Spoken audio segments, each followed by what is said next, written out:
नमस्कार दोस्तों। आज आपको इस वीडियो में बताऊंगा कि बायोमेट्रिक जो है अभी नहीं चल रही है। बहुत सारी बायोमेट्रिक नहीं चल रही है। उनके बहुत सारे रीज़न हैं, वो भी मैं आपको इस वीडियो के अंदर बताऊंगा। एक तो एसबीआई के अंदर एक ये मैसेज आ रहा है, एक तो एसबीआई के अंदर एरर अनडिफाइंड। तो ये जो मैसेज है वो आपके सिस्टम में दो कारण से आ सकता है।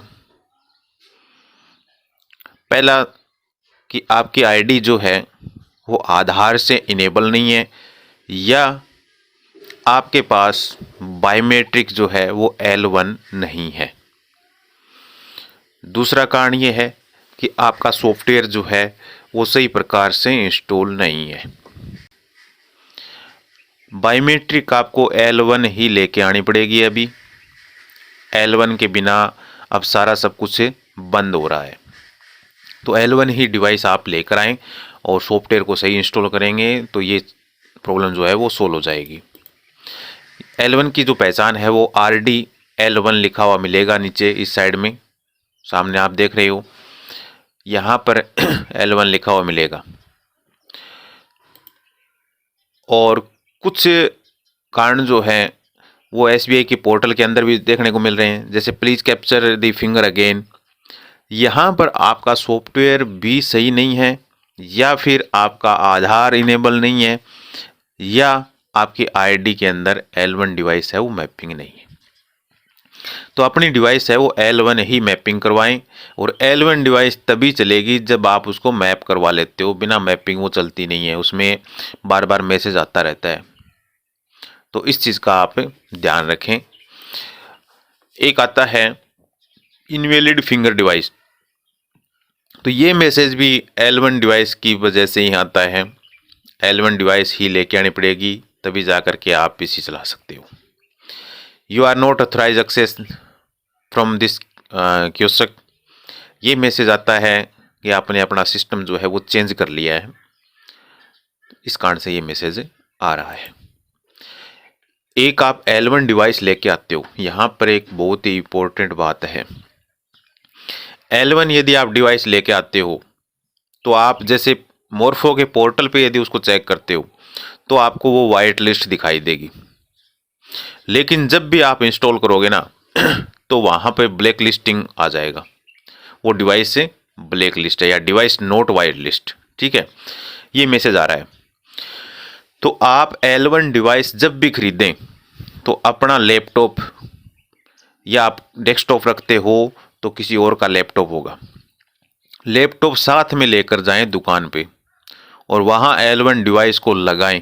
लगा करके चेक करें कि आप जो डिवाइस खरीद रहे हो वो ब्लैक लिस्ट है या नहीं है। बहुत सारी नई डिवाइस जैसे आप मार्केट से परचेज करते हो और कंप्यूटर के लगाते हो पहली बार है तो वो डिवाइस ब्लैक लिस्ट आती हैं।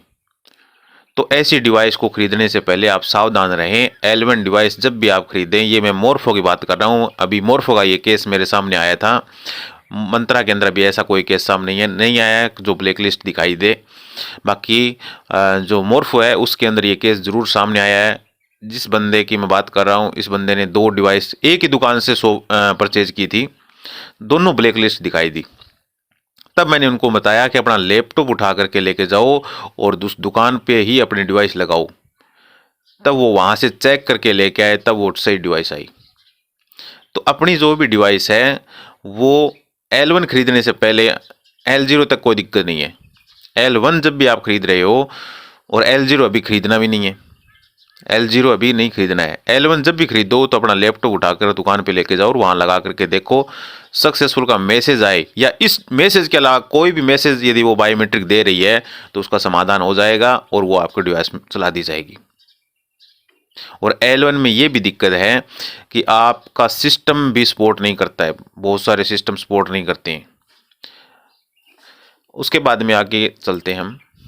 ये आपको बताई दिया, ये आपको बताई दिया है, और ये हो गया, ये हो गया। एक मैसेज और आता है इनवैलिड मोबाइल नंबर, तो वो भी डिवाइस जो है वो ब्लॉक हो चुकी है। ठीक है, इनवैलिड मोबाइल नंबर यदि लिखा हुआ आ रहा है तो वो डिवाइस ब्लॉक हो गई है। और यदि आप अभी जो मैं बताने जा रहा हूँ विशेष चेतावनी है। यदि आप प्लास्टिक फिंगर यूज़ करते हो, डुप्लीकेट फिंगर यूज़ करते हो, बहुत सारे बताते हैं ऐसे कि हम डुप्लीकेट फिंगर यूज़ करते हैं, या जो कस्टमर होता है वो टाइम पर कस्टमर क्या जो ओनर होता है मालिक आईडी का वो उस टाइम नहीं होता है, तो उसने अपना डुप्लीकेट फिंगर बना के दे रखा होगा किसी को और वो उसकी जगह काम कर रहा है। तो यदि आपने आज के बाद या अभी हो भी रहा है, यदि आपने डुप्लीकेट फिंगर का उपयोग अपनी बायोमेट्रिक पे करते हो और 3 बार मिसमैच हो जाता है, तो आपकी डिवाइस हमेशा के लिए ब्लॉक हो जाएगी और हो सकता है आपकी आईडी भी ब्लॉक हो जाए। क्योंकि डुप्लीकेट फिंगर लगाते ही अभी इसके अंदर सिक्योरिटी ऐसी सिक्योरिटी डाल दी है कि डिवाइस है वो ब्लॉक हो रही है। तो ये मान के चलो आपकी एक डिवाइस ब्लॉक हो जाती है तो 4,500 रुपये का नुकसान होगा, 4,500, 4,000, 5,000 रुपये का नुकसान होगा। दूसरी डिवाइस लेके आओगे, फिर आप डुप्लीकेट फिंगर का उपयोग करोगे, फिर 5,000 रुपये का नुकसान होगा। ऐसे अभी लगभग 8-10 केस जो हैं कॉल आते हैं मेरे पास कि ऐसे ऐसे हो गया। तो 8-10 केस तो मेरे सामने आ गए हैं कि जैसे वो डिवाइस लेके आते हैं 2-2 3-3 लोग डिवाइस ख़राब कर देते हैं। किसी की मांग के लेके आते हैं तो उसकी ख़राब करके दे देते हैं अगले को, नहीं लेके आते हैं तो उसको ख़राब करके दे देते हैं। यानी 10-10, 15-15 हज़ार रुपये का नुकसान भुगत लिया है। तो यदि आपको इतना ही अर्जेंट है या आप काम नहीं कर सकते हो, तो जो पर्सन काम कर रहा है उसके नाम पे उसको आईडी दिला दो, या सब केओ का ऑप्शन है तो अपनी आईडी के नीचे सब केओ जारी करवा दो, या फिर आधार इनेबल आपका है तो आप उसको पहले फिंगर लगा करके ओपन कर लें आईडी को और उसके बाद अंदर काम जो भी करना है वो करवा लें।